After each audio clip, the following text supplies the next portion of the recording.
Қайырлы күн достар, бүгін біз гранатовый браслет дейтін салат жасайтын боламыз. Сіздердің дастархандарыңызды жайнатып жіберетін өте керемет салат жасаймыз. Дәмді, ерекше, әдемі көрінеді. Менімен бірге осы рецептпен жасап көріңіздер. Бізге керек заттар барлығын біз қайнатып пісіріп алатын боламыз. Барлығын қайнатып осылай дайындап пісіріп аламыз.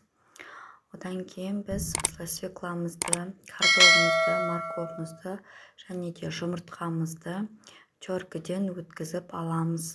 Одан кейін тауық етін суға қайнатып пісіріп алып, дәл осылай ұсақтап турайтын боламыз.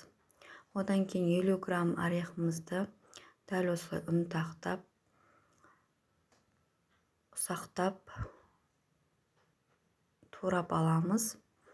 Одан кейін ыдысымызды, үлкенірек ыдысымызды алып жасайтын боламыз. Мінекей біз картофелімізді теркіден өткізіп, дәл осылай орналастырамыз.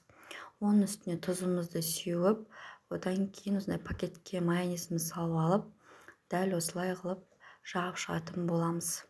Майонезіңізді дәл осылай салып алсаңыздар, сіздерге ыңғайлы болады. Одан кейін сәбізімізді саламыз.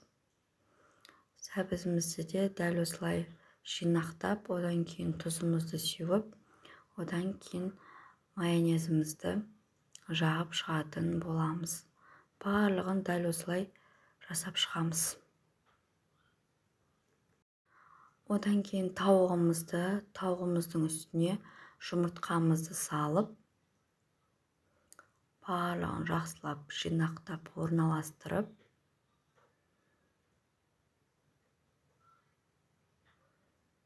одан кейін майонезімізді жағып шығамыз.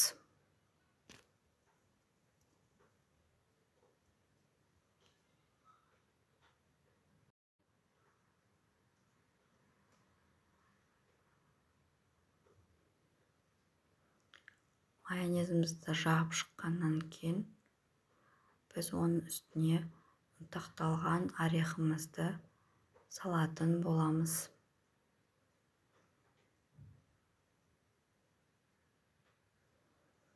Одан кейін свекламызды, яғни қызылшамызды салып, жақсылап, онда орналастырып аламыз. Барлығын орналастырып алғаннан кейін үстіне тұзымызды сеуіп, одан кейін майонезімізді жағып шығатын боламыз. Майонезімізді жағып шыққаннан кейін гранатымызды салып шығатын боламыз. Гранатымызды өстіп, бір гранатты алып, осылай барлығын ашып, дайындап қоямыз. Одан кейін осылай үстінің барлығына салып шығатын боламыз. Одан кейін ортасындағы стаканымызды жайлап алып, біздің салатымыз дәл осылай дайын болып шықты.